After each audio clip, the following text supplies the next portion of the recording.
kinabukasan ng pamilya. Iba't ibang lugar na ang napuntahan, inikot na buong Kamaynilaan. Sabot-saling pasahero na ang aking nakilala. Masungit, mabait, meron din nakikisama. Meron din lasing, nagkukwento ng madrama. Meron din tahimik, meron din maboga.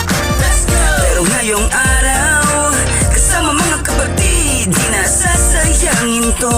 Sama-samang mag-e-enjoy. Sulitin natin family bonding, kasama mga kapatid, punuin natin ang ngiti.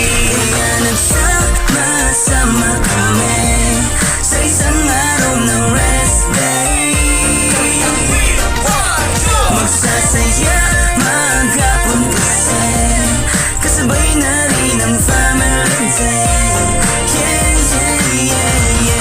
Kamusta mga papa? Ayos lang ba? Kilong-kilo lang naman, yan ang sabi ng iba. Masarap pag may kasama sa kalsada, lalo pag sa radyo may binabaterya. 12 oras na lagari, yung iba ay papalipas na sa kalye. Nakakapagod pero di nahihinto sa biyahe. Kasama mga papa, umaraw man o gabi. Sige, takbo lang hanggat wala pang alas 12. Masaya nagkikintuan sa paborito niyong tagpuan. Walang makakapigil sa pag-aya sa mga malapit na.